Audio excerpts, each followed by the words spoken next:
Hello, everybody, and welcome back to Talking About Birds, the only Cardinal podcast that, like a good bow tie, and unlike Shohei Ohtani's interpreter, is always worth the gamble.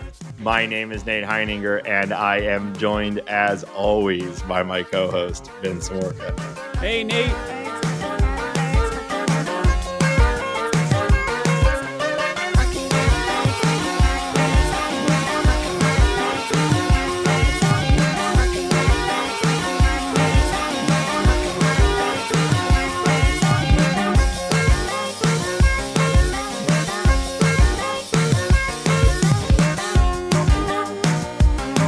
That opening bit comes to us courtesy of John Les Zalak, which is a funny bit, via our voicemail at 848-48-BIRDS. Wow. Yeah, the whole thing was a great bit, including sort of a half shout out to Meet Me at Mutual. So someone deep in the Cardinal podcast, oeuvre. Thank you to whoever you are, John Les Zalak, which is I've been cracking up all morning about. Very Also, dumb and very funny. Got it in right at the right time. Our standard record schedule is Wednesday afternoon, and this came in Wednesday morning. So we've had a couple times where people have like reached out on Wednesday nights and stuff like that, which makes sense, but that we've often already recorded. So Yeah. if you're hoping to make the week's episode, get it in before Wednesday afternoon. Vote early, vote often. Let's go. I hope everyone Pokemon goes to their phones and calls us. I hate that. I hate that you make me remember that. It's the single funniest thing that's ever happened. It is. Yeah. It's hard to argue with that. Yeah. So it's just always in the back of my mind. Anyway, we got a great show today, Hambone, don't we? How you doing? Pack show. First of all, happy opening day. Here we are. We made it. It was quite the off season. Oh, if it always feels long. It's always painful. I am so happy that the majority of the year baseball things are happening. But it really makes the winters cold. And being on the other side of that, I feel rejuvenated. I feel like a new man. I feel better. I feel good. I've got, more shit to look at on my phone, which, I'm always looking for. Right. Oh, yeah. You're definitely not on your phone enough. I know. So it's nice to have real box scores and things like that to check in on. Normally you just look down and kind of disassociate so you could ignore your family. But now you have something. Now it's research for the podcast. Wow. Okay. It's important. I had a question for you, though. So opening day, I know you're going to the Rockies opening day game. Yeah, baby. That's not tomorrow, though. That's not Thursday, right? That they're like the Cardinals. They're like a weekend or so. It's next Friday. Yeah. Okay. Not this Friday, but the following Friday. We're going down. So going down, just like the Rockies, already into the season. Yeah, they're playing the Rays. It'll go poorly, I'm sure. That's a fun opening game, though. It is, yeah. Yeah. I was wondering though. So you're standard opening day tomorrow. You're not going to a ballpark. Do you have any sort of traditions or things that you really look forward to on opening day, other than the obvious fact of that there's full baseball on TV? So on opening day, not so much, because I find it insane that it's on a Thursday, which is, I complain about how MLB decides to schedule all the time. And I think opening the season on a Thursday is just one of those for a lot of people stupid things. Like, why not just push it back one more day on a Friday where or a Saturday, like a day or where, Saturday, Yeah. Like Friday night, Saturday midday would be a perfect way to open the season and would make people's lives easier as far as viewing and everything like that. So why do they do that? So tomorrow, what I will do is I will kind of while I'm working, I have my PS, my PlayStation behind me. That'll be playing a game. I will be playing a different game on like Jack and Daxter or something. Yeah. Is that a game? Yeah. It is? Jackson. I don't know why that was my first pull. Red Dead Redemption 2. There you go. That's guy with the video game podcast can't even pull one video game. No, Jack and Daxter. Yeah, they had I've never heard of this. Wow. Sonic the Hedgehog. There's Mario. You could have said anything. Read a book. Shut up. So I will be watching multiple games during the day. And then I will say shout out to Coley. We have a friend from St. Louis coming in to stay with us tomorrow. So we're going to go grab dinner, and I have already suggested that we are doing it at a place with televisions on the wall. So I'm going to watch baseball all day. I'm going to go to on Friday and Saturday is where it really kicks off. That's when I get on the couch. I'll probably order a food, maybe like a bread with meat on the inside of it. I love a food. Yeah. And I likely will have my iPad with one game. The TV, I'll be flipping back and forth through games. I might bring out the computer to have a game as well, but usually it's just consuming as much baseball as I possibly can. And obviously really locking into the Cardinals and all their opening day festivities. We have 2 really fun / scary series for the Cardinals to start off the season. So it's there's not like a specificity to it. It's more just like, put this shit in my veins. I want as much baseball until my eyes bleed. And then of course, I think we've talked about this. I have the sickness where after all the games are done, I will then open the MLB app and watch the highlights of the day, just in case I miss something or, whatever it might be. So yeah, that's what it looks like for me. It'll be, it's kind of a pathetic state I delve into, but I enjoy it. I mean, it sounds fantastic and not unlike my own. Similar, although because I actually care about this shit, I took off work on Thursday, and so I will be. I'm just, how many games did you go to last year? I don't know why that has to be some sort of indicator. Okay. But I've already got tickets to a game this year, and I am going to spend more time in Busch Stadium this year than last year. But anyway, I'm also going to probably get a food. My tradition is to get some sort of local sandwich. St. Louis has some incredible sandwich shops. So I've done Joya's many years in a row. But we'll see what we're feeling tomorrow. Oh, I love a hot salam. That's maybe the only thing I actually miss about St. Louis is Joya's hot salam. It's good. It's good. It is. Might do Gramophone or Blue City though. Also, Ooh, that Gramophone sandwich with the chips inside of it is so tasty. Mississippi Nights Club. Yeah. Oh, that's a good one. I get it every time. So I'll be doing that tomorrow. Cardinal game starts at 3, but there's games all day. So maybe saddled up.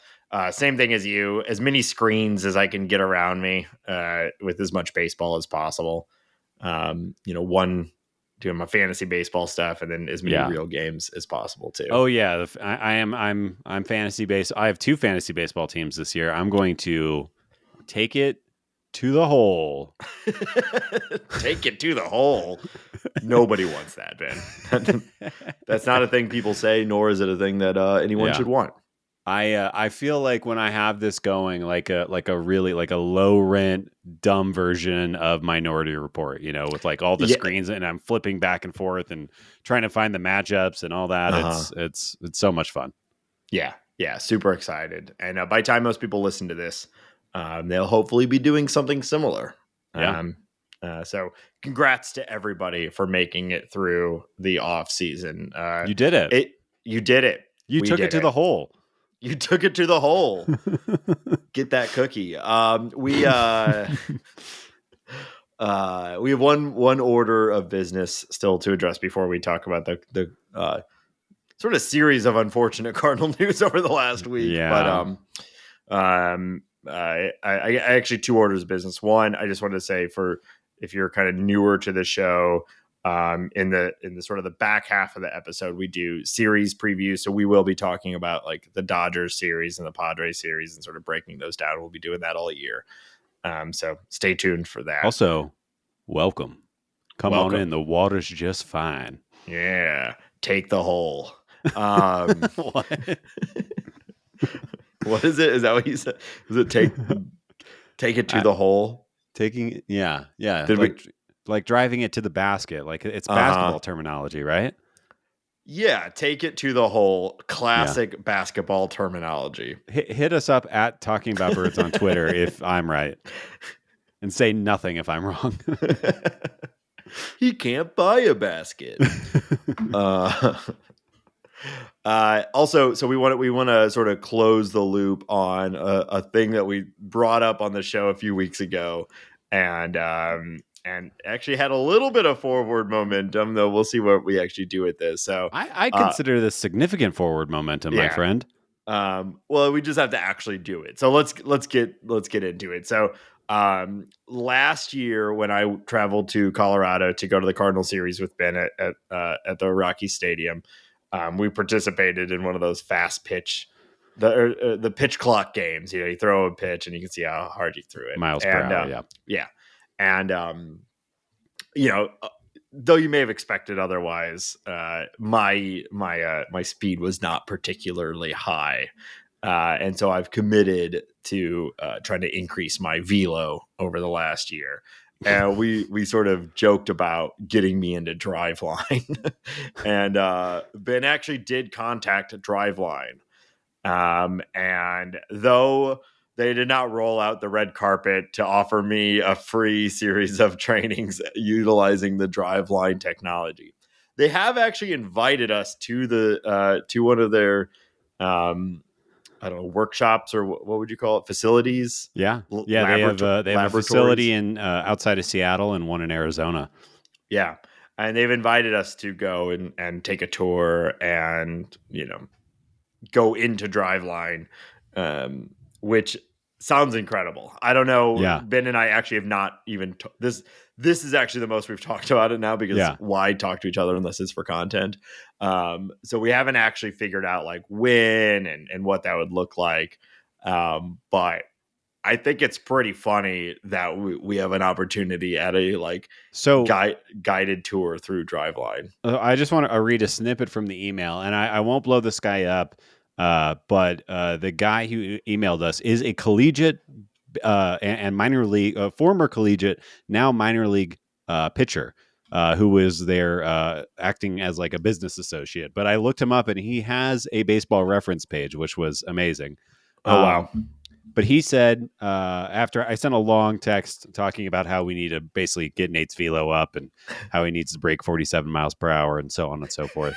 I tickled myself with that email. But he said he was a big fan of the Cardinals. Unfortunately, we cannot offer a free training session, but we would be more than happy to give you a tour of one of our facilities and answer any questions you may have. And he goes on to say a few other nice things and basically saying, we do have access. All we have to do is show up. So I don't know when this is going to happen, but maybe we have an excuse to go to spring training in Arizona. Maybe we go up to say, I don't know, but we have an invite, and I don't know. I think we have to go at some point. I don't know when or where or what, but I think we have to go on the back burner for sure. And I wonder if, maybe they won't offer any like actual services, but maybe they'll let us throw in one of the cages or something. I don't know. That would be fun. I would just love to see the coaches watch us throw. They don't have to even give us any advice, just for their own shits and giggles. I think it'd be entertaining. Well, I've started up my throwing program again, Ben. So I've been in the back just hurling a baseball at my wooden fence. Idiot. Well, I thought about setting up something to throw into, but just I used to throw into like a lawn chair. That was like the strike zone, and at least it wouldn't make a horribly loud noise every 30 seconds. Well, when you're throwing it, when you've got the type of cheese I've got. Bro, I can't believe the fence is still there, dude. I mean, there are a bunch of baseball-sized holes with little scorch marks around them. Call the fire department. I'm no UB baseball. What? UB. That's right. Punch a hole right through my father's chest. Shout out Ray. All right. Yeah. So we'll see. We'll keep the show updated. So they're not going to help me with my velo, but they'll at least show us around, which is fun. That Might sounds be amazing. a thing they offered anyone who shows up at the door. I don't know, but it seemed like it was a little bit more of a personal invite. Yeah, I mean, we put ourselves out there and they accepted it. So I think that's all we need to share with the listener right now. Yep. All right. Let's talk about the news of the week. Let's talk about sex, baby. Let's talk about you and me. You and me.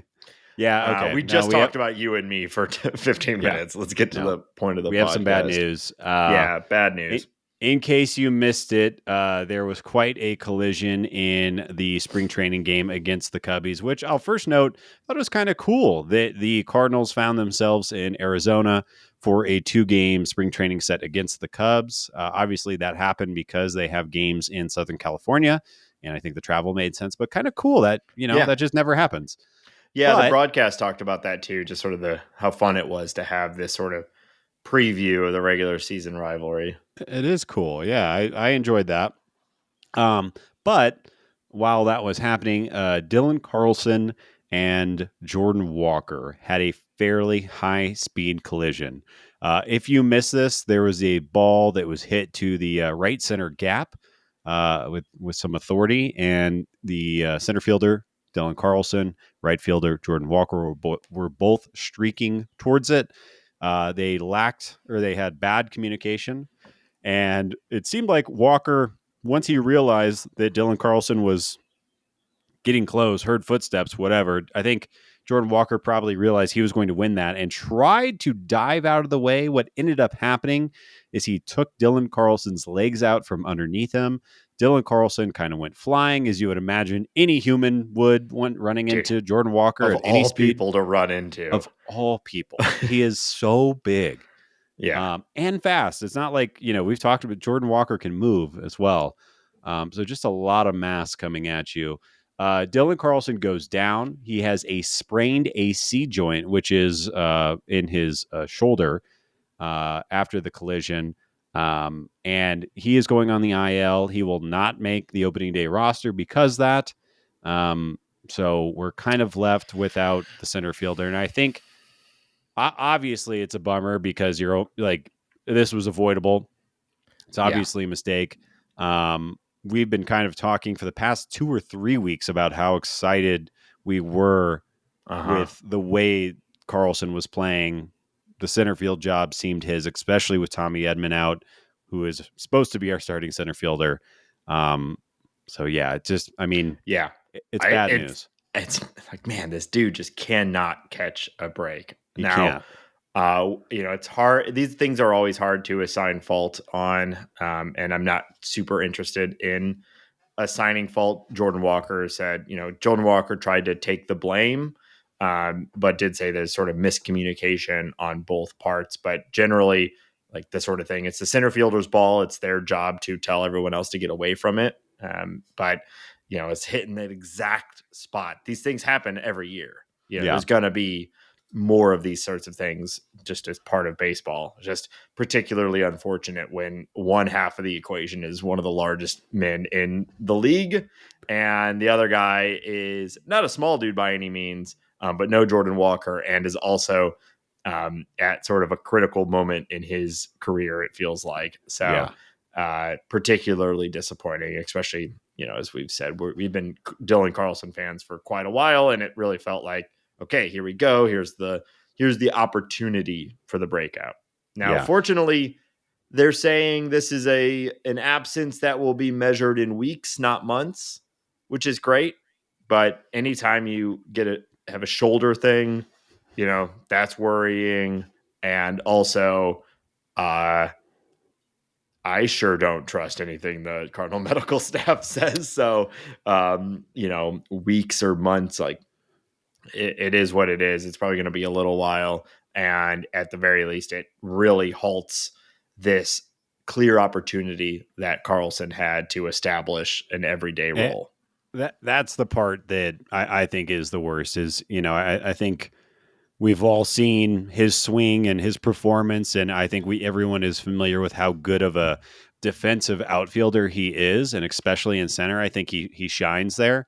Yeah, it is just so disappointing. I really wanted to see what he could do, and I know you're feeling a little pessimistic. I'm gonna go positive. The only thing I am worried about is he is a switch hitter, so he to do that, I imagine both shoulders need to be feeling pretty good. Like I could see if you're a right-handed hitter and you bang up your left shoulder, maybe you can hide that a little better than if you're a switch hitter or some version of that. I want to read a quote from Jordan Walker that he gave to the press after the collision. He said, I gave 100% effort trying to catch that ball, and I feel really bad for running into him. I think I saw him too late as well. When diving for that ball, I'm trying to get into his sights there. I think it was just a miscommunication on both of our parts. So, there's not too much to glean for other than Jordan Walker's new at the outfield and, probably could have handled that better. And, it just sucks. It's such a perfect little shit situation for this to happen. Yeah. And I'm no expert at this, but short of just Walker completely not going for the ball, which would have had to have been on Carlson to call him off really early, because it's really hitting that exact spot where both guys, it's kind of in play for either of them. I hate to say something like this is unavoidable, but this was the type of ball which even the best outfielders sometimes smack into each other. It unfortunately is just part of playing outfield, so it's just sort of a freak accident. I think it's, you can blame Walker because he's the more inexperienced guy. He's the bigger guy. He came out unscathed. But I don't know. I think, which is also telling. Like he just stayed in the game as kind of like, shit. Well, he went low, which is, I think, is good because can you imagine if he had smashed into Carlson like standing up, it might have broke his neck. But I think like if somehow Walker had gotten hurt and Carlson came out of this okay, we'd have Carlson saying like, "I'm sorry," Da, da, da. It's just the guy that didn't get hurt is the one who's feeling the responsibility. So obviously it's a bummer. I think the most desired outcome is Dylan Carlson as your starting center fielder with Tommy Edman down, which I personally would prefer to have Dylan Carlson over Tommy Edman. But Dylan is going to start the season on the IL. Lars is still recovering from his broken ribs. Tommy hasn't seen a baseball in 4 months or something like that. Yeah, if you asked him to describe a baseball, I think he might struggle a little bit. Yeah, but that's because of his brain thing. I think. Yeah, egg-shaped, yeah. It's brown, it's leather. That means Victor Scott 2 is going to be the opening day center fielder for your St. Louis Cardinals. Let's switch the vibe. All right. So we would all prefer Dylan Carlson. I'd prefer Dylan Carlson over Victor Scott for a lot of reasons. Yes. But that is not where we are right now. No. And instead, we're going to get at least a glimpse at a dynamic prospect, maybe one of the out of the gates, one of the best defensive center fielders in baseball. One of the fastest guys in baseball. Can he hit? We'll find out, but as far as your backup center fielder goes, what a fun outcome from this whole thing. It does speak to the Cardinals' position player depth that you are on your fourth option or so for center fielder, and it happens to be a top prospect with a glove that will probably play day one. Like you said, elite level, like 80 grade speed, that will play day one. The bat's a huge question. Is there any power? Can he get on base at any type of regular? I hope he just drag bunts 100% of the time. That I'm not against that technique. Bunting for a hit is underrated. I think there was that recent was it Fangraphs article about bunting for a hit and its success rate? Yeah, it was the article was specifying on BABIP on exit velocity, and it's like from like 70 mile, or it's like 60 miles per hour to like 80 miles per hour, your BABIP is super low. But then when you get into the high range and the low range, it shoots up. So if you hit a ball 15 miles per hour, your BABIP, your ability for that hit to be a base hit is like over 60% or something like that. Yeah, it's pretty wild. It is. So maybe that's a skill set he has. But I think the good aspect of this is that I'm very confident that he is going to be a great center fielder immediately, which if you have to pick one thing for your backup center fielder to be, that is it for me. It is, can you go get it? Can you catch the ball? You'll hit ninth. There's also something exciting about having Jordan Walker, Victor Scott, Mason Wynn all on the same team at the same time. Just a lot of speed and dynamicism and defense, and they're kind of the future is here, maybe a little earlier than we expected. But yeah, it's all happening. Yeah. There was speaking of Fangraphs, there was a article on Fangraphs today, I think, it was like 10 semi-bold predictions for 2024. And one of those predictions is that there will be 2 playoff teams from the NL Central. And that feels pretty bold. It does. But the central thesis of the article, of this bold prediction, was that the NL Central teams, the best teams in the NL Central, have the most depth, arguably more depth than something like the Dodgers or something like the Braves. If the Dodgers lose a Betts or a Freeman, they obviously have a pretty good prospect group, but it's still a lot of guys that are in the lower levels or just haven't played that much at higher competition.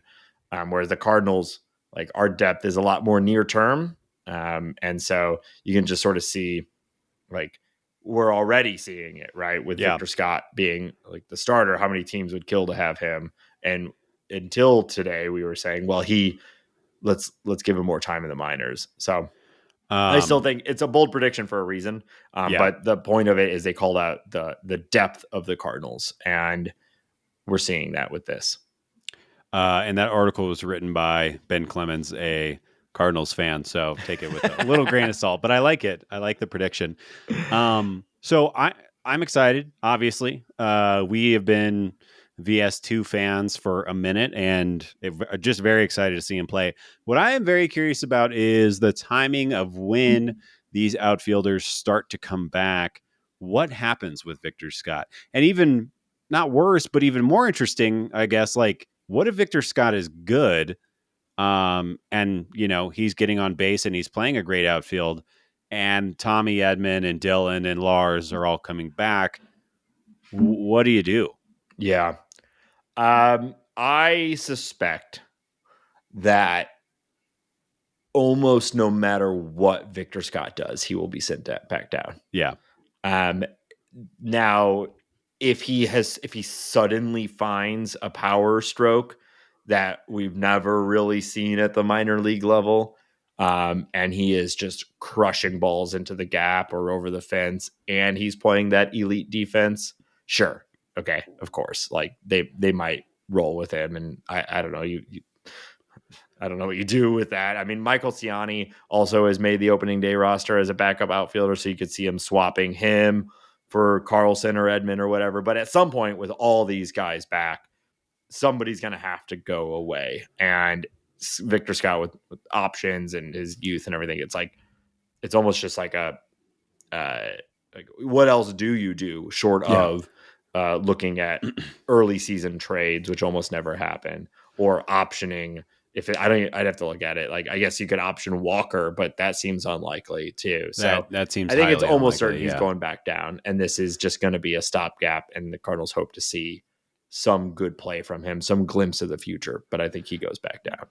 Yeah, you bring up Siani's name, and he made an amazing play in that 2-game series against the Cubs, and I think we have confidence that he's going to be a solid center fielder or outfielder for the Cardinals off the bench. I'm a little surprised the Cardinals didn't want to just run Siani out there until Carlson or Newt get healthy.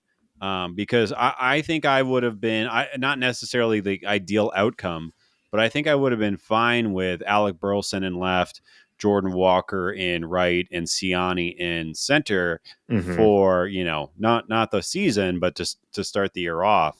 And then that gives you the ability to have somebody like Sajasi and Pareto, probably not the first lever you pull there, but Jose Fermin maybe would make a little more sense on the bench than having the three lefties who probably can't hit, Carpenter, Crawford, and Siani.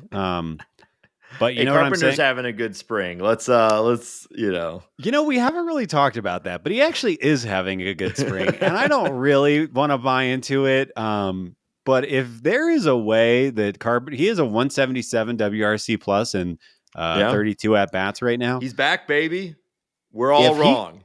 If he can be a 100 WRC plus to 105 WRC plus, that makes this signing look a lot different to me. Yeah. Yeah. I'm also not holding out hope, but you never know. We're there's no games yet, Ben. Let's be as optimistic as we want to be. Everyone's even starting tomorrow or starting today, bro. Except for the Padres and Dodgers. Yeah, right. Well, they're 1-1 though, so they're even. That's a good point. But you know what I'm saying? Like, I'm again. Don't get me wrong. VS2 Cardinals opening day. Let's go, baby. Yeah. But does Matt Carpenter, Brandon Crawford, and Michael Siani, all left-handed hitters, all light hitters, does that make sense for the best way to roll out your bench? I'm not sure. Yeah, no, I don't think so. I don't think it is. We're back in the 3 catcher days of mid 2023 when just nothing made any sense anywhere. But it's the current state, and I'm guessing we've got Siani. Like who knows what Victor Scott will look like. We have a lot of hope and belief, but you got to see it. So they want to have ready in the dugout someone to fill in for him.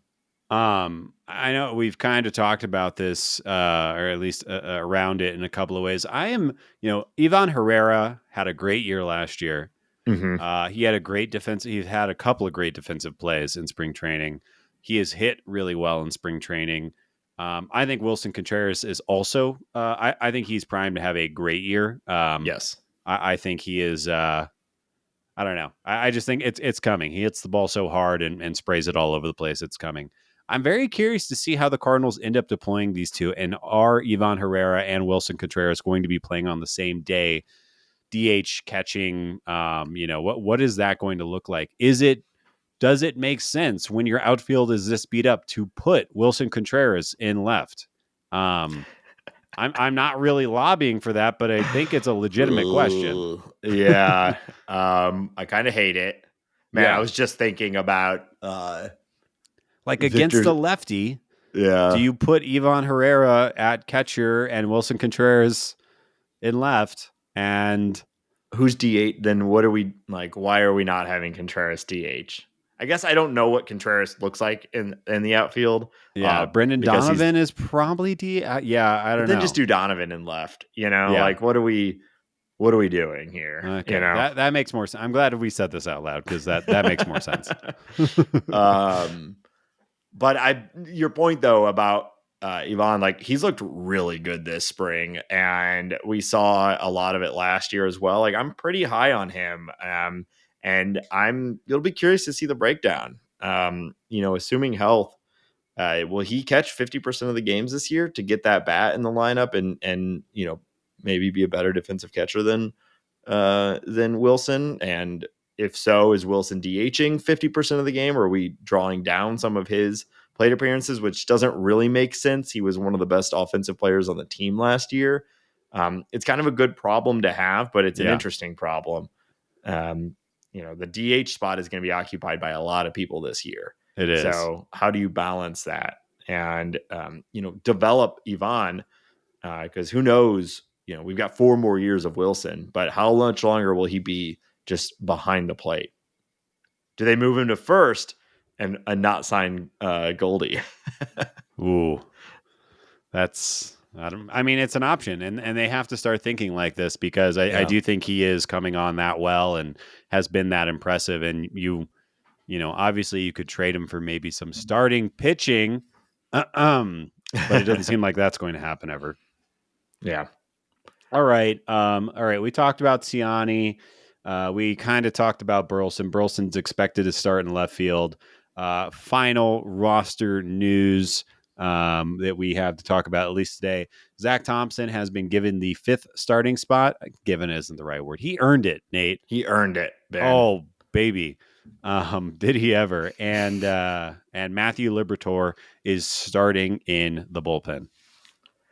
Yeah, so Thompson, great. All for it.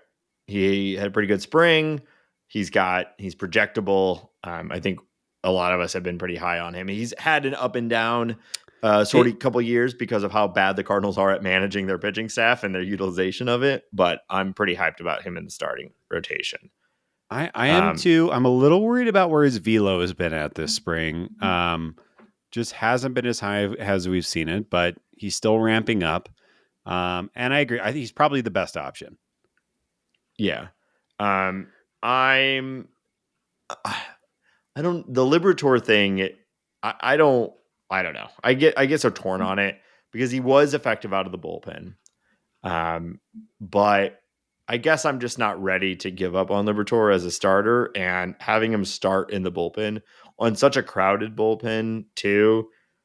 It does feel a little bit like his fate has been sealed as a reliever. Especially if it goes for a while. I mean, I guess maybe they do him as a long reliever so he can stay stretched out and get a shot at the rotation if and when it's needed, which it certainly will be.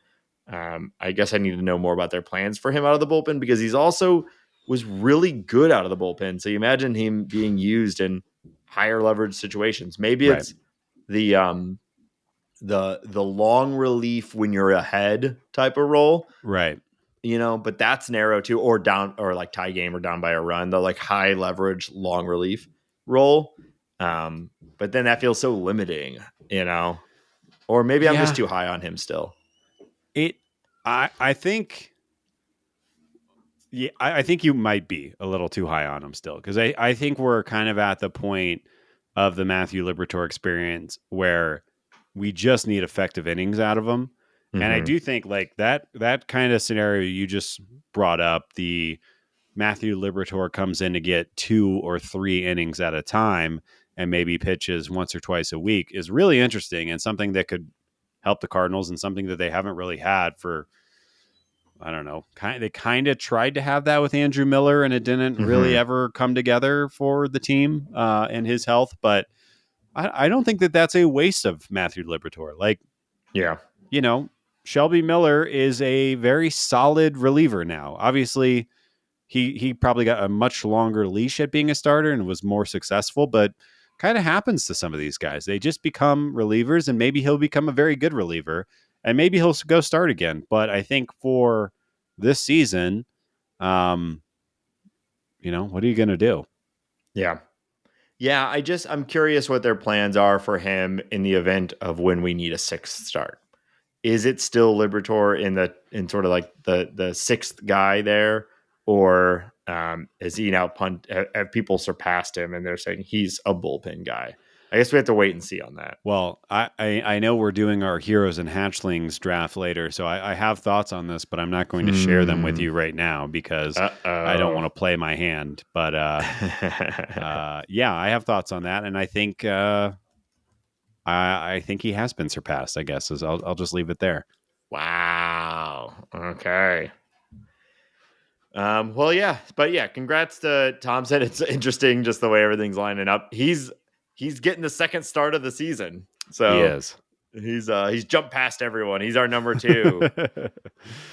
Yeah, man, the without Sonny Gray, the starting 5 really looks sad right now. It's it's Miles Michaelis, Zach Thompson, Lance Lynn, Steven Matz, Kyle Gibson is how it's currently aligned. Well, I don't know what you're talking about, Ben. That looks like a quite the killer rotation to me. And getting Sonny Gray back in a couple weeks, that's like making a trade. Okay. And it's going to be fantastic. Yeah. Yeah. It's like making a trade. I'm going optimistic, Ben. It's opening day. Okay. I have some more things that I'm going to be mad at later in the show. So I'll be happy now. Okay. All right. Well, anything else from a Cardinal news related standpoint you want to talk about before we hit the break and go into the back half? No, the Cardinals, kind of like Ben Clemens was getting at in his article, like they have depth, they have a bullpen. If their rotation can stick together, we're going to have a really fun year. I am feeling optimistic. Now this health bug needs to stop, like today. But after that, I'm feeling really good. We're getting them all out of the way first. That's right. It's going to be a healthy season. Okay. All right. Well, we're going to talk about the upcoming series and some of the league news and make some predictions. But before we do that, we want to remind our listeners that this show is listener supported on Patreon, patreon.com/talkingaboutbirds. We're really excited about this season, both from a Cardinal fan standpoint, but also from the podcast standpoint. This is our third year, and we've had a lot of fun every week bringing it to you. And I think this year, from a podcast standpoint, will be even better than it's been the past couple of years. So thank you to everyone who's been with us for quite a while now, or if you're new listener, thank you for joining us. We're really excited to have you along for the ride for this season. If you want to show your support more directly for the work that we put in to bring this every week, we'd really love it if you would check out our Patreon. A lot of different tiers. $2 a month though is the lowest. Get access to our private Discord server called the Bird Scored. It's a great place to chat with other Cardinal fans, listeners of the show, get away from the sort of shitty social media landscape that exists now. I think if you're like me, you kind of go crazy reading how angry and hateful everyone is on these platforms every time there's even any sort of problem. So you can join us for I think a more measured, optimistic approach in our Bird Scored. Are you implying that Twitter lacks nuance? Yes. Okay. Yeah, and it's like social media is either too hateful or owned by like horrible corporations or people, and so come into our space. There's a bunch of really cool people, and it's been a lot of fun. And I look forward to dominating our fantasy baseball season this year. Gonna take it to the hole, Ben. There we go. He can buy a basket. Patreon.com/talkingaboutbirds. If you want to support us in another way, consider leaving a review on your favorite podcast platform. It really does help. Hambone, where can people find us elsewhere online? You can find us on the hellhole that is Twitter at Talk About Birds for nuanced and insightful takes on baseball things. We're on Instagram at Talking About Birds. The show's available on Spotify. You can find us on TikTok. You can also find us on YouTube. We have the feed set up there. So if you prefer to listen to your podcast on YouTube, you can do that. You can email us anything to talkaboutbirds@gmail.com. You can find all of that information at talkingaboutbirds.com. And of course, you can call us, leave a voicemail, and text message us at 848-48-BIRDS. That's 848-482-4737. Yes, and again, shout out to John Les Zalak for the call. It was very funny. Yeah, don't worry. You call the number, it rings for a minute, and then it goes to voicemail. I'm not going to pick it up. Yeah, don't have to talk to me or anybody. You can just leave your bits on the voicemail. It's really a bit line. Yeah, that's why we have it. It's mostly that's what it's been occupied by so far, as people calling us to drop good bits. And honestly, I love it. It makes me like our listeners that they call and just leave some insane bullshit on the voicemail. It makes me feel like we're doing something right. I agree. All right. Hambone, for the first time since September, we have Yeah. In September. We have. Wow. I wish I hadn't have done that. We have. Hey, Nate. Yo, Yeah. Nate. What? You suck. Wake me up when September ends. Okay, that was good. Yeah. Was it? We have actual series to talk about. We have games coming up. 4 games against the Dodgers and 3 games against the Padres. Man. Yeah. So I was looking at these two teams' rosters. I was trying to find a Cardinals colored glasses way to kind of talk about these series. I think that they're going to be really tough. Obviously, the good news about the Dodgers is that the team is really top heavy right now. Obviously, the starting 3 of Mookie Betts, Shohei Ohtani, Freddie Freeman might be one of the best 1-2-3s of all time. Yeah. It is likely 3 Hall of Famers, likely 3 first ballot Hall of Famers. And they're dangerous in 3 different ways, and they're just nasty. Outside of that, Teoscar Hernandez, I think there are questions around there. Obviously, there's questions around Jason Hayward and Gavin Lux. They do lack some depth on the position player side, which the Cardinals, advantage Cardinals on that end. I think that while the Cardinals can't reach the highs of the Mookie Bettses, they do have a bit more. It just spread across the starting 9. When it gets down to the pitching, again, their bullpen might be a little light, especially on the back end. But people like Daniel Hudson and Ryan Yarbrough can have great years. Then we get to the starting rotation, and I think Yoshinobu he got lit up in his first outing. See what happens stateside. The Cardinals will play him. Actually, how about that? I'll take a step back. The first 4 pitching matchups are going to be Miles Michaelis versus Glasnow, Zach Thompson versus Bobby Miller, Lance Lynn versus Yamamoto, and Matz versus Gavin Stone. I'm feeling okay about some of those. I think Bobby Miller is really, really good, though. Yeah, I do too.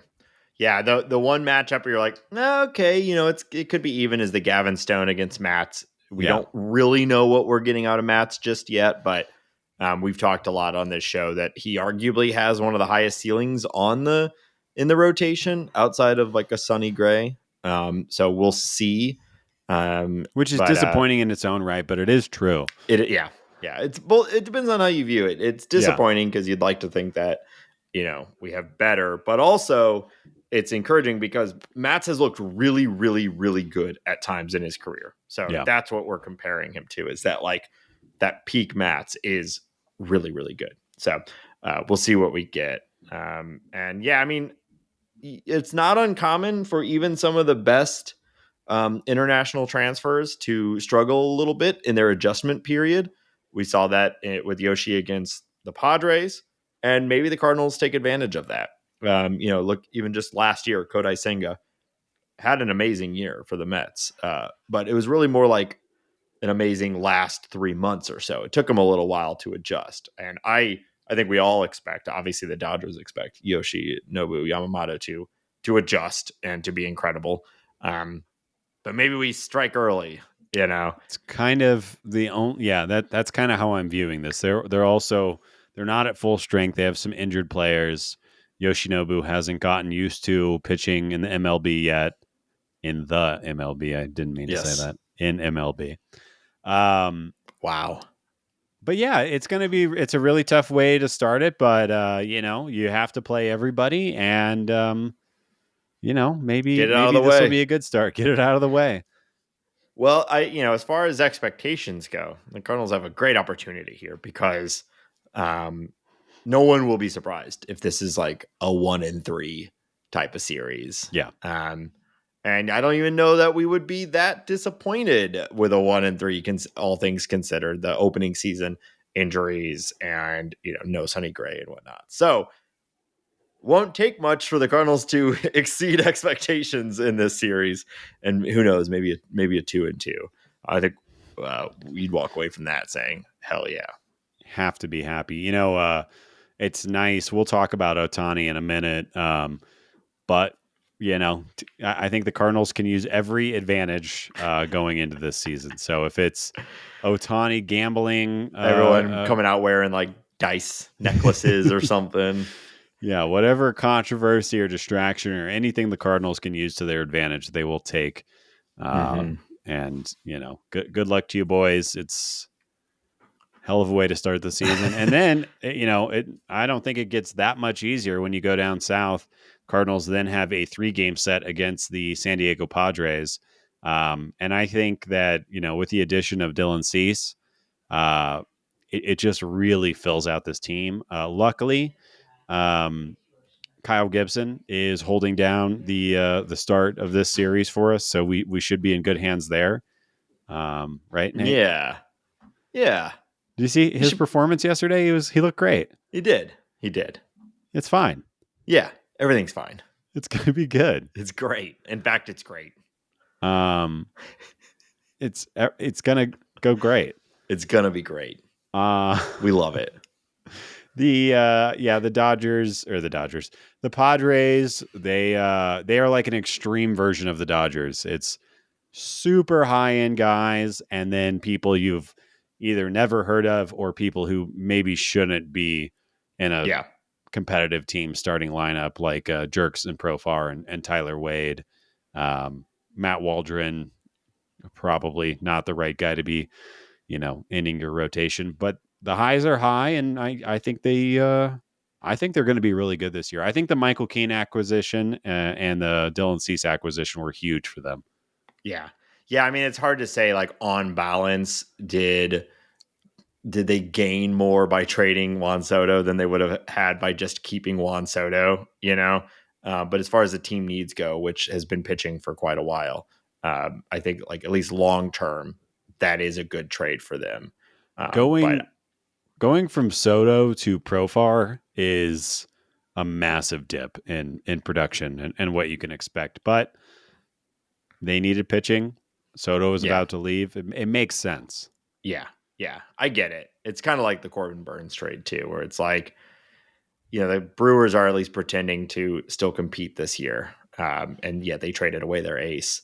And the Padres are not pretending, they're actively obviously trying to compete, and they traded away like the best young player in baseball. Right.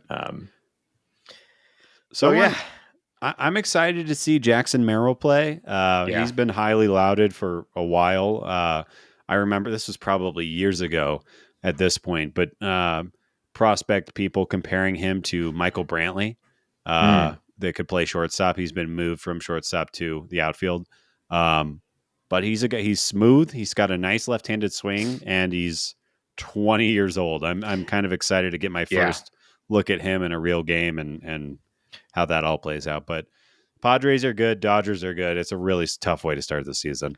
We're going to have an idea of what this team looks like really quickly, but also, it's only going to be one weekend. It is against two of the tougher teams in baseball. So, even if it doesn't go great, let's not have the walls start crumbling in or the sky is falling. We were complaining about Twitter earlier, but the calls for Ali Marmol's head are going to be game 2 against the Dodgers. I guarantee. Yeah. I don't know. I think I think I'm calling a 7-game winning streak right out of the gates, Ben. That would be incredible. No, I think we'd be really happy with like a 3-4 result here, or if maybe even a 4-3 if it goes well against the Padres. I like the Padres, but they are, it's the highs are highs and the lows are really low. There's a reason why they keep not making it very far in the regular season. They're doing the real stars and scrubs thing, and just takes a bad game or two from any of those stars, and their team is pretty shitty. So, got a pretty good chance at it. All right. Well, I think that's all we got for our league or our preview. We have series we're previewing. How exciting! Yeah, absolutely. All All right, you want to move into some league news? Yeah, let's do some league news. We got quite a bit to go through. I do want to remind people before we get into league news that our league news segment is brought to you by DraftKings. So please keep that in mind as we. What the fuck? Gambling. This league news is joke. brought to you by DraftKings. It's a bet. Okay, you can go on. Okay. Yeah. So Shohei Ohtani. How do we talk about this issue? I'm sure everybody is familiar with it to some degree. I guess just in case you're not, super high level, 30,000 foot view. This was a good one where the story broke literally like 2 hours after we recorded last week. So annoying. Yeah. Thanks a lot, Shohei. What turned out to happen while the Dodgers and Padres were in Korea is that we learned Shohei Ohtani's longtime friend and interpreter had, in some form or fashion, stolen $4.5 million to pay off sports gambling bets. At first, it was reported that Shohei sent the money himself to an illegal bookmaker in California. The report was then changed to Ippei Mizuhara, the translator, had stolen the money. I think Ohtani's lawyers called it great theft or grand theft or something like that. Massive theft. That's what they called it. And we are now kind of going through the procedure of what happens after this. Shohei addressed the media, I believe it was yesterday, and he essentially said that he had no knowledge of this, that Ippei was acting fully alone, that he stole from him in a massive way, and that he wants to hand it over to the authorities to take it from there. Obviously, it's a complex issue. It seems pretty like what I've learned through this process and reading as much as I can is that it seems like interpreters have a lot more access to players' lives than maybe one would initially imagine. But if you think about, setting up a mortgage in a country that you don't speak the language, you probably need an interpreter. When you think about setting up a bank account in a country you aren't native to, you probably need an interpreter. They're probably involved in every little thing in your life, especially if money is involved, because you don't want to misconstrue or misunderstand something. I will say my personal opinion on the matter is I believe we should Shohei. say that Ben's personal opinion is brought to you by FanDuel. Thank you. Thank you. May go on. Thank you. MGM Sportsbook. I believe Shohei. Maybe I'm a sucker, but this guy is so mono-focused on baseball, and he is so private with his life that if Shohei knew what was going on, I don't think Ippei would have talked to ESPN for 90 minutes and given that interview. I just don't think it would have gone the way that it did. And then also for Shohei to essentially completely throw Ippei under the bus in a public statement yesterday, which, if that is untrue, leaves him open to liability issues.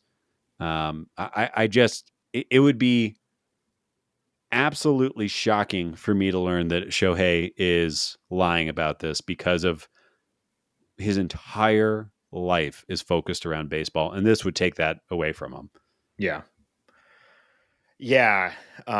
Well, my Caesar Sportsbook opinion is that so stupid. One of two things are true. Either Ohtani was very ignorant to the broader landscape of sports betting and its fractured legality across the United States, and was trying to help a close friend and has found himself in a shitty situation, or the story now is true and it's just straight up theft. Either of them are pretty sad, disappointing, and I'm sure frustrating for a lot of people. I think that what's likely going to happen from all of this is that Ippei is going to face some sort of significant penalty, especially if it is rendered or determined to actually be theft. In which case, stealing $4.5 million from someone, that's probably going to come with a pretty hefty punishment. Or if it's determined that the previous story that Ohtani actually involved in it. Either way, I think that this story is massive because of the players involved or the player involved. But I am expecting zero punishment to Ohtani from a baseball standpoint. And then from a criminal justice system standpoint, at worst, we're probably looking at a fine for him, which is a meaningless punishment to someone like him. So I expect that this is all going to be one of those blips that, when we look at, when we're talking about 2025, it'll be like, oh yeah, remember the gambling thing with Ohtani? It's disappointing. And it's like, it does, I think, shine a light a little bit on just the sort of shitty sports gambling environment that we find ourselves in today. Like, it's pervasive, and I'm not even like, and do what you want with your money, I don't care. A lot of our friends are very into sports betting, and I don't hold any judgment against them. But I think it's a little funny that like the league is so pro sports betting, and then this thing drops, and we're supposed to be like, wow, what a shitty thing. Can you believe he was sports betting? Ipe was, it's like, well, that's what they want. This is exactly what the league wants, is people moving millions of dollars in sports betting. So I don't know. Obviously, I'm kind of rambling at this point. I have some mixed emotions on this whole thing, but I think that this all is gonna move on pretty quickly, and we're gonna forget about it, or it'll be memory hold pretty quickly because it's Ohtani, and everyone wants to like Ohtani. Yeah. The whole sports betting thing. I am somebody who I don't do sports betting at all. I don't really do gambling at all, except for fantasy baseball. If you count that, we put some money on that. So it's like just not a part of my life. And I find sports betting to be boring. Yeah. And I'm not a sports bettor either. I do fantasy, obviously, but I've had very little interest in sports betting. I don't really get the allure of it. I also don't get the allure of being at a blackjack table or anything. I just, that is not fun for me, but obviously it's fun for a lot of people. So on the outside of this, it's very hard for me to align with people who feel that way. But yeah, I think you're mostly right. And I think we're going to learn a lot in the next couple of weeks and see how this shakes out. And it's wild. But I agree. I would be totally shocked if anything comes down on Ohtani. Yeah. I think probably the funniest take I've seen on this whole thing, it was somewhere like on Reddit or something, is that like this story is so ridiculous. You would have thought that Ohtani actually did sign with the Mets. This is a very like Mets do something big and bold and exciting, and then this happens. So it's surprising that it's someone on the Dodgers that has such a immediate collapse. I mean, you say that, but the massive the Tyler or Trevor Bauer thing was also a Dodgers issue, and the Julio Urias.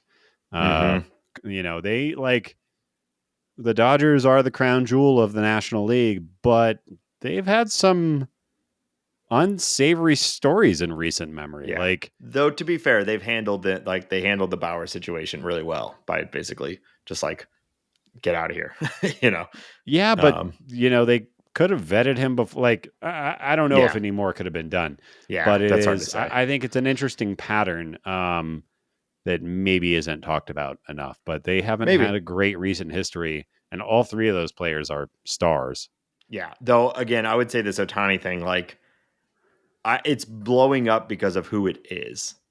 If this was like Tommy Pham or something, everyone would be like, ha ha ha ha, Tommy Pham, what the fuck, and then it would be in the news for 2 minutes. You think so? I mean, obviously it's a bigger story because it's not betting on baseball. Right? This is like a weird thing where what they've done that is illegal in California, but not in other states even. Well, you don't think the stealing $4.5 million from your employer is illegal? If that's true. We don't know that. Yeah, that's true. We don't know that. But even that, it's like that sort of shit happens all the time. Theft from, so. All right. Well, let's move on. We'll obviously keep tracking that story, as will the world, I think. Eduardo Rodriguez, Diamondbacks' big acquisition, has gone down with a lat strain in a seemingly corresponding move. The Diamondbacks have signed Jordan Montgomery for 1 year, $25 million. And I will just say, I was at a concert last night, and I came home from that concert. I looked on Twitter and I saw this news, and I was actually mad. Like, yeah, truly, what the fuck? Why did the Cardinals not do this? Where are they? $25 million for Jordan Montgomery is a farce. What?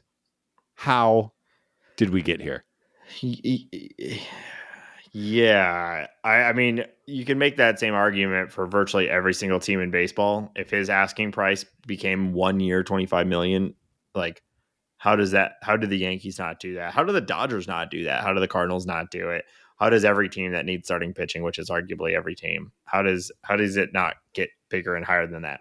There's one thing that I haven't seen anything about it that I think is interesting to me, which is that there's a second year on this that is triggered if Jordan Montgomery makes 10 starts for the Diamondbacks. Right. He gets his second year. And that's a strange clause because 10 is nothing. So it does make me wonder, is there something a little underlying going on with Jordan Montgomery where there's a health concern that we don't know about? And maybe that has driven part of this market.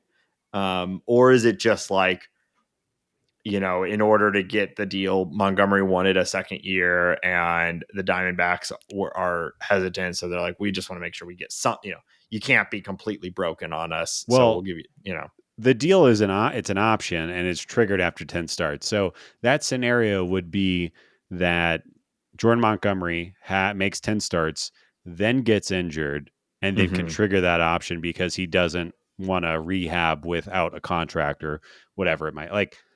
That is what that is for. And you know what I mean? Like if Jordan Montgomery pitches well, he's not going to take that option. He's going to go back on the free agent market and try to get more money like everybody else who is sponsored by or sponsored brought by to you by FanDuel.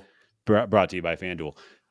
But I think it's completely ridiculous. I think that I don't know. I think that the Cardinals front office needs to take a look in the mirror. I think that it makes me angry. The Cardinals should be bending over backwards to get that kind of deal. And they have a history with Jordan. The Cardinals expect to be competitive this year. You can argue that the Diamondbacks put him in a better place because they were in the World Series last year, and I'm sure that's how he perceives it. But it's a tough division, and I don't know. I'm unhappy though. I really don't like this news. Well, I've sort of posited a framework over the offseason that I think this sort of fits right back into, which is that there are teams that want to win and that there are teams that hope to win. And I think the Cardinals continue to sit solidly in the hope to win framework because going and spending this sort of money on Montgomery would be a want to win type of move. And because they perceive that their starting rotation is fine. Why spend this? Why spend more of DeWitt's beef bucks? When you've got enough to say, well, we think, we hope, we pray that we're going to win this year. So ridiculous. We can move on. The Mets signed JD Martinez to a 1 year, $12 million deal. I think it's a great move for the Mets. Yeah. He's been there before. He had a pretty good year last year. He's getting old. It does feel like there's going to be a year soon where, the profile collapses, but why not run it back, take another shot at it? I think the interesting thing from this too is that there was a lot of reporting earlier in the offseason that Martinez turned down an offer from the Giants because he didn't want to go to San Francisco. Right. Which always felt a little, and when I say go to San Francisco, I mean, the reporting was that he didn't feel comfortable living or being in the city of San Francisco, which always felt like a batshit right-wing talking point that had somehow made it into a baseball opinion. And Martinez didn't address that, but he did give an interview about, or he said in an interview that he turned down the offer from San Francisco because he did not think it was a good park for his hitting profile. And he knows he's in the latter stages of his career, and a 260 batting average with 20 home runs would probably mean he's not getting a contract the following year. And he thinks that the Mets stadium, it fits his profile better, and he can put up a better year, and it'll allow him to get an additional contract. And it's like, okay, that actually makes a ton of sense. And that is like a little bit of an insight into what a veteran player is thinking about and how they decide what their where they're going to play and what their contracts might look like. So I just found that all very, very interesting. Yeah. I mean, smart, right? You have to super be smart.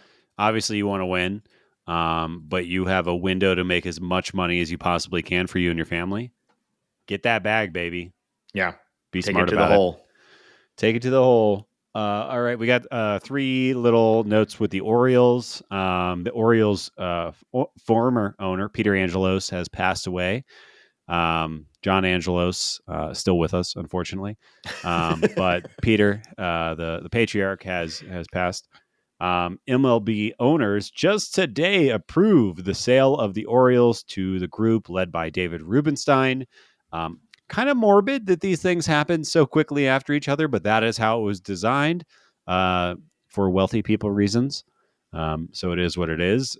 Very interested to see the David Rubenstein era of Orioles and if that leads to more spending and more acquisitions like Corbin Burns. And then final piece of Orioles news, they have reassigned Jackson Holliday to AAA and optioned down Heston Kierstad. Jackson, obviously the number 1 prospect in baseball and son of Matthew Holliday, but kind of wild news in Orioles world this week. Yeah. The Angelos news, RIP to a real one. It is so earnest and heartfelt there. Yo, bro, peace out. RIP in peace. RIP in peace. That's obviously been coming for a while. He was 94, and all the business transactions clearly indicated it was coming. So, yeah. The Jackson Holliday one is, I think, a little more interesting. I think it makes sense. It's a bummer. I think a lot of us were hoping for a Jackson Holliday, opening day debut. Certainly seems ready for the major league level. I think so. And with the with the new rules, like, teams have benefited from getting guys up as early as possible, taking a shot at rookie of the year. I did do some reading on it. So there is some evidence that Holliday actually is going through a bit of a plate approach change. He's kind of always been a high OBP, high walk rate, high batting average kind of guy. But obviously, long balls pay the bills, and he's got the pedigree of more power, but that power hasn't fully shown itself despite his like absolute mashing throughout the minors.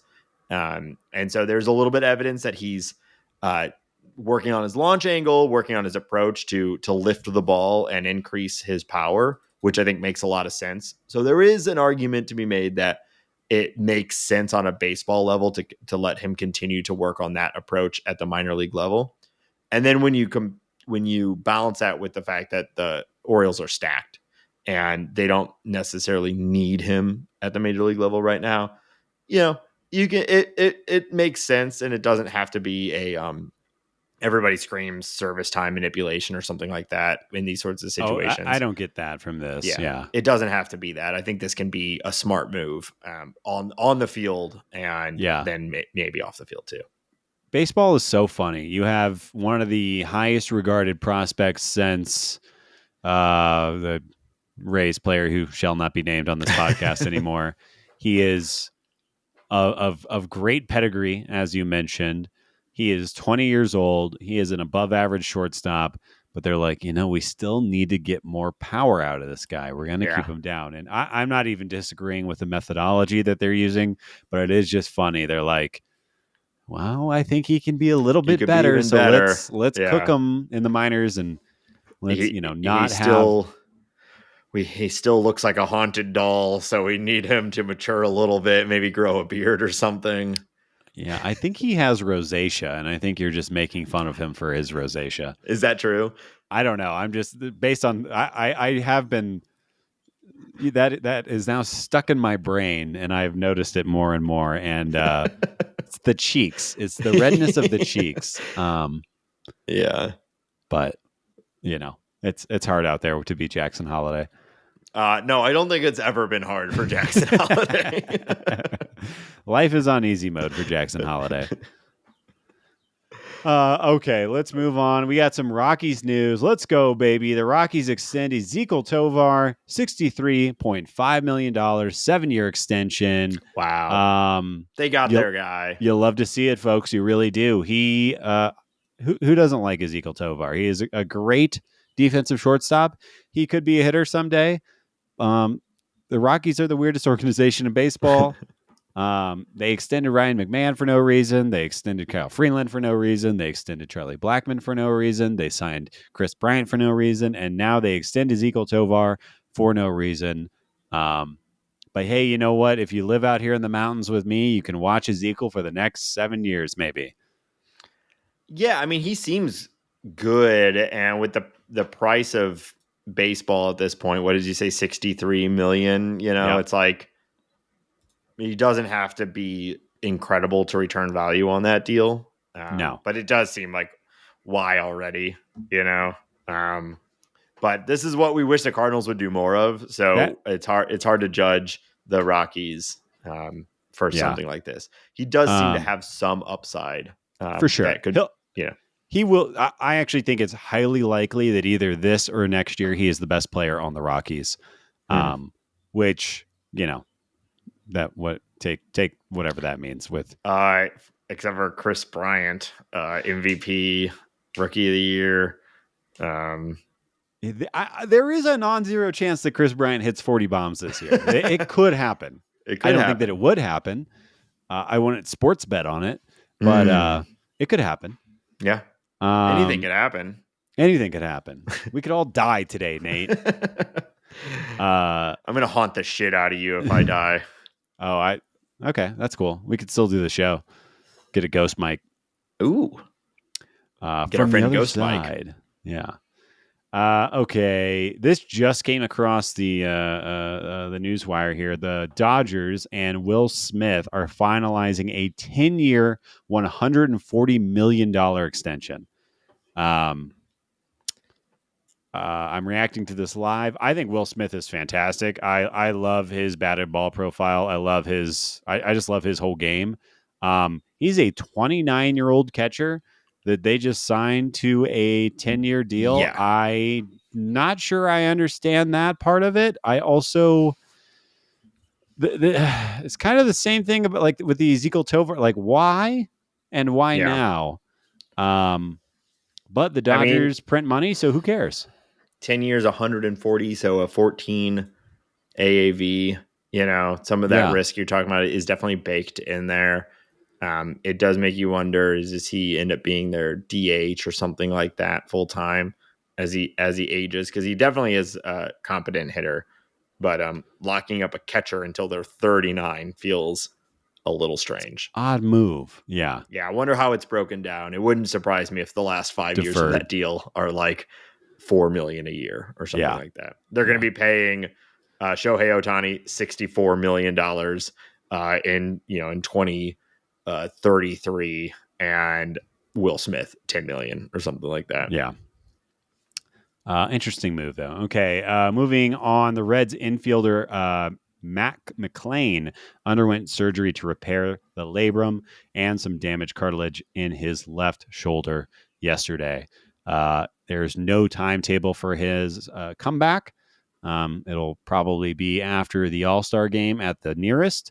But huge hit for the Reds. I think Matt McLain is very, very good at baseball, and they are already testing their depth of making a team out of only infielders. So I think this probably just means Jonathan India is the starting second baseman. Yeah. Which, you could be in a worse spot.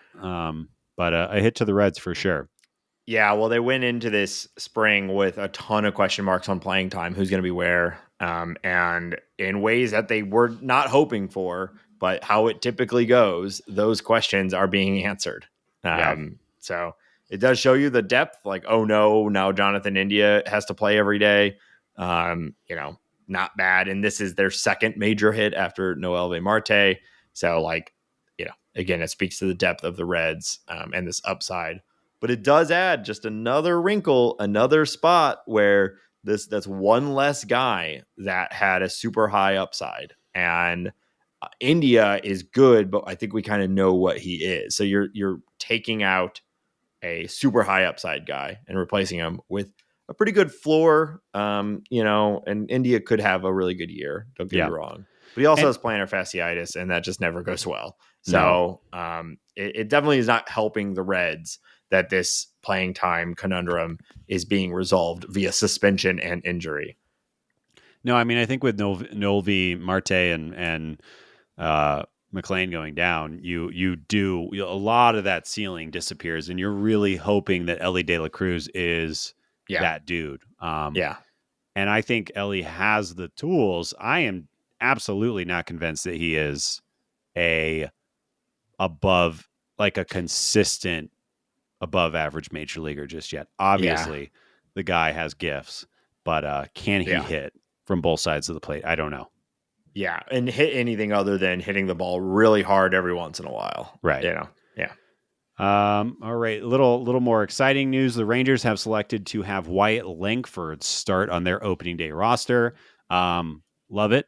I kind of just in general, like how the Rangers handle their players. And I think when you have a performance like Wyatt Langford had in spring training, this was a foregone conclusion, but very exciting. We have one of the best minor league hitters, one of the most exciting prospects starting in the big leagues. And I think he is going to have a great year. It seems highly unlikely that he wouldn't.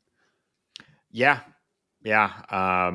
This is one of those things where that like super tank and then immediate turnaround. Yeah. Like, wow, this could not have gone better for the Rangers. They get to take Wyatt Langford in the draft the year that they won the World Series. And then they just get to plug him in the next year, right in a spot where they need him. So, that's how you draw it up, folks. And he should be pretty good. And then one last piece of news. This was just a little salt in the wound for Cardinals fans. I was mad about Jordan Montgomery, so I had to add this too. A different Jordan. Jordan Hicks has put up great numbers through spring, 17 innings. He's got 41% K rate, 11.8% walk rate, and a 3.39 FIP. He had a very special start. His last start of spring training. Guy looks locked in, and Are you telling me the Cardinals don't know how to develop starting pitching and handle the transition between the bullpen and the starting rotation? There might be something to that, Nate. There might be something to that. And watching it happen with one of the more talented arms I can remember in my Cardinals lifetime, and it turning around in 30 days, essentially, in a spring, is extremely disappointing. Yes. I'll take the other side of this and say that 12% walk rate in spring, not great. So, we'll see what this exactly looks like in major league games when everything matters. But obviously, a 41% strikeout rate. What was incredible. The one thing that we were having troubles with Jordan Hicks? Strikeouts. And guess what he's doing? I know. I'm just trying to. There's a world where the spring numbers don't transition and that walk rate balloons, or people figure it out and they're able to hold off a little bit more, and all of a sudden he's pretty bad. So I'm not hoping for that. Obviously, I kind of want him to blow up. Just I don't know. We're about to find out really quickly. Yeah. So, all right, that's all I got for league news.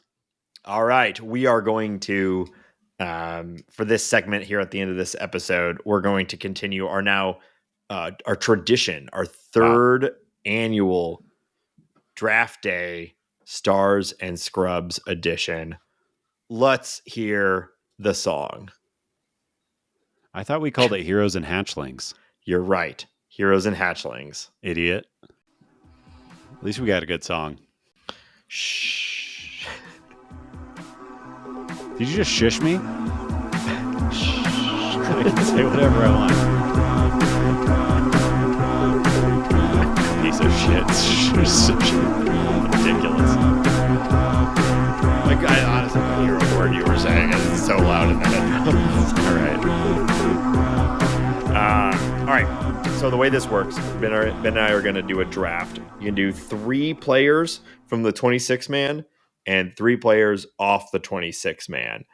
We can pick in any order, so you don't have to do a MLB roster first, but that's typically how it's gone. At the end of the season, we will look at who accumulated the most Fangraphs WAR. Wow. And because somehow the first year we did this, it ended in a tie, we had to develop the tiebreaker rule, which is we will use baseball reference WAR as our tiebreaker. Right. So year 1, it went down to literally the last game of the season, which was wild, especially because some of the players were not even on the Cardinals anymore, which is another rule. If they're not on the Cardinals, they still count for this game. Right. And last year, I believe you won. After I definitely won. Yeah. So we're gonna do it again. We're gonna draft some players here. Let's see. We picked order last time by doing a dice roll. So why don't we do that again? All right. So this isn't good for the podcast, but I'll do it live on the screen. I'm rolling a D20, so a 20-sided die. Ben, you take 11 through 20. I'll take 1 through 10. All right. I mean, I don't like that you chose for me, but that's fine. Here we go. Okay. He's rolling. And 3. It was a 3. All right. Wow. All shocking that worked out that way. I don't know. Number 1 might not be the best pick this year because we're doing this snake style. So I get 1, and then Ben will get 2, and then I get 2, and then Ben will get 2. It actually might not be the best to have the first overall pick. So we'll see. This segment brought to you by Fanatics Sportbook, of course. We are each putting $1,000 on this, right? Yes. So the first pick falls to me. Let's see. I mean, I think there's 2. There's maybe 3 choices here. Could be upwards of 4 or 5. Yeah. I mean, maybe 6 or 7. Wow. I hope so. I mean, 25, 26. I don't know. I mean, it's hard to say, really. There's technically 26 choices here. Wow. I've got it narrowed down. So I'm going to go because this guy will not get back to me. And I'm feeling certain about the bounce back. Okay. First overall, I'm taking Nolan Arenado. That is exactly what I wanted you to do. That is perfect. I appreciate your choice. But that's exactly what I wanted you to do. I think it's obvious that it's between Arenado or Goldschmidt for first overall. Although you could throw a couple other guys up there too. Yeah. Well, it's snake style, right? So I get 2 picks here. I'm going to take Paul Goldschmidt and Sonny Gray. Yeah. So that's where I was saying this is like the second pick might be the better pick here because you're getting 2 of those guys. And technically, I'm just gonna be quiet the rest of this. Is that what you want? I don't know. I'm still mad about Jordan Montgomery. Can I take Jordan Montgomery? All right. So I get 2 more picks. I bet like Arizona is not a good place for pitchers. Arizona. I bet he gets lit. Arizona. Yeah, I'll just shut up. Okay. So I think this is the more interesting round though, because Okay, well, I'm going to see. be finishing up my MLB, but you're going to have to take the first minors pick, I think. Right. So, all right. So the entire pitching staff is out at this point. So it's back to the you took the one. Helsley's could put up a couple but a of reliever, he could put up 2. He could put up 2. I'm hoping for more here. I've got a couple thoughts. Man. What's your first thought? My name, Nate. Okay. After that. So I'm torn here between do I go young guy with high ceiling or do I go floor? So I think I'm going to split the difference. And I think my 2 picks are going to be Jordan Walker. Wow. Did not see that coming. It's the sophomore breakout. I don't necessarily disagree with it, but let's see where your second pick goes. Wilson Contreras. Wow, Tommy Edman erasure. Yeah, that dude, again, we were discussing if he remembers what a baseball looks like earlier. That's a good point. Let's do your last major league pick, and then we can sort of talk about the picks for a second. Then we'll go into the minors side of it. So I was really hoping Wilson Contreras was going to slide to me. That's obviously not happening. So I think that I am stuck between going with Lars or Nolan Gorman. And I think I'm going to go with Gorman because he might hit 40 bombs this year. And I also just I have Gormania. So I'm going to go with Nolan Gorman. That I was really torn. I really wanted to do Walker because I think the ceiling is there for an incredible year. And I guess I'm just really hoping to will it into existence here. But I also, Gorman was my pick if I didn't do Walker. Yeah. Because I definitely wanted to do Contreras. And then I also considered Mason Wynn again for that, elite shortstop defense. Yeah. He doesn't have to hit that well to have a really good WAR on the season. So I was thinking about that too. So for our majors side, I have Nolan Arenado, Jordan Walker, and Wilson Contreras. You have Paul Goldschmidt, Sonny Gray, and Nolan Gorman. Yeah, I'm feeling pretty good about that. You now have the first pick from the non-26 man roster. All right. So, I was looking at the 40 man, and there's not a lot of guys on the 40 man that I was particularly attracted to. The 40 man is such trash right now. There's like 6 guys on it. They're like, it is. Come on. So people might criticize my picks because they are not going to be on the 40 man, but I think things will change. The rule is just non-26 man. Oh, so I'm jumping ahead of the listener criticism is what I'm doing here, which I know people will be like, well, why not Lucan Baker? He's already on the 40 man. He'll probably be up. He might. But that's not how I'm looking at this. I am going to draft Thomas Saggese as my first hatchling. Yeah, it's a good one. I think he was my first. If I had first pick, I think he's got the path to clear playing time is a little less clear. Right. But obviously the MLB ready skill set seems to be the most there. That's right. And I he's one trade away from, being able to impact the big league team. So yeah, that's my first one. Back to you, Nady.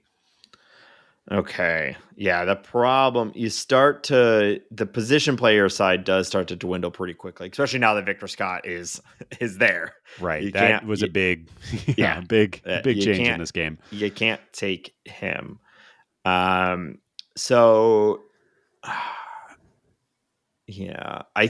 think I am going to go with Lucan Baker as my pick. Coward. He's mashed in the minors. I'd love to see him get more of an opportunity. I'm afraid of what that means if we are in a situation where Lucan Baker is getting a lot of at-bats, but I also feel like he has earned it. He's been one of the better hitters in the minors for a while now. I think you're right, but you have the subtraction of him playing first base, meaning that he's going to really have to hit to give you any value. So yeah, I know. And I'm going to go. I hope that this pick is as fun in real life as it is to say right now. But I'm calling it, Ben. We're seeing the Tink Hence call up in 2024. Oh, I love it. You're very brave. I'm sorry for calling you a coward. That's why I did it, folks. He's coming up and he's making an impact at the major league level this year. All right. I love it. You've got 2 picks. Okay. I am glad that you did what you did, because that means that I get to do what I had originally planned to do. And, some people might say, well, Ben, you're basically drafting the same guy twice. And I would say, you're mostly right, but I'm trying to hedge my bets. And I'm going to draft back-to-back Gordon Graceffo and Michael McGreevy. Yeah. We all know it takes more than 5 or 6 starters to get through a season. I think that they are more likely to be called up than your pick, Tink Hence, and mostly because they're older and in AAA. But I think they are going to impact the ball club. So, sorry, Nate. Well, I don't disagree with you. Graceffo was who I was leaning towards if I didn't do Hence. I'm kind of hoping for quality over quantity with Hence over Graceffo. Though obviously I hope Graceffo comes up and is also quality. I want quality and quantity. Get you a guy who can do both. Wow. The last pick. This is a tough one. Hambone. There's a lot of guys out there. Cesar Prieto had a really nice spring. Yeah. Mike Antico is fast. Pedro Pages, maybe one of the catchers gets injured and he comes up and his defense looks good. I'm just not seeing a lot of path to consistent playing time for them. So I'm thinking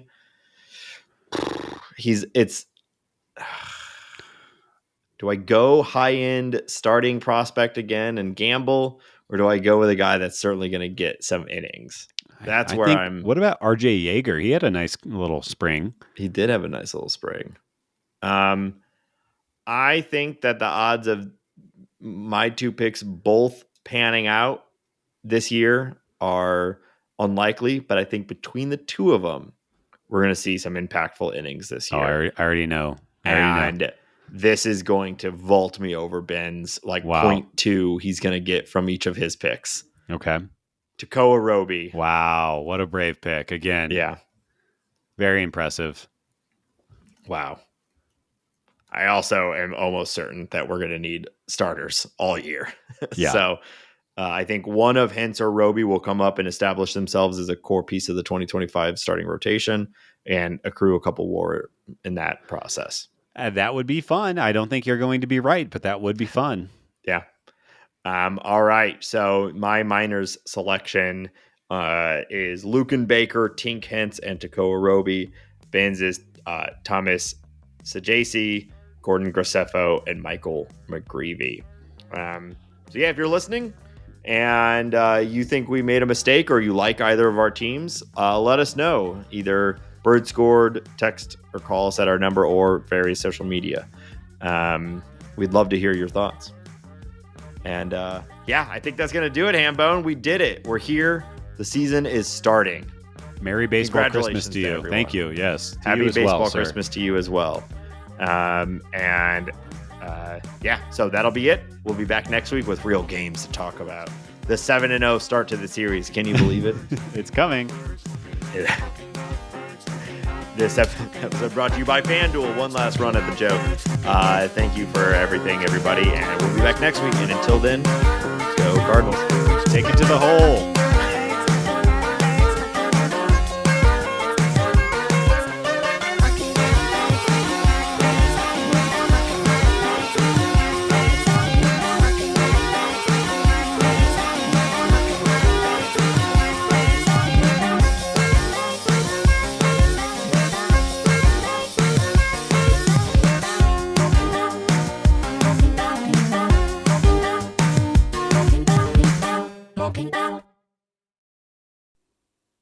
Oh, it's so long.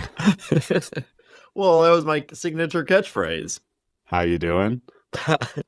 Hey, Hambone. How you doing? The same catchphrase that Joey has in Friends.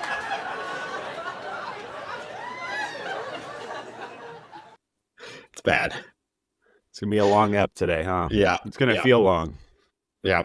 All right.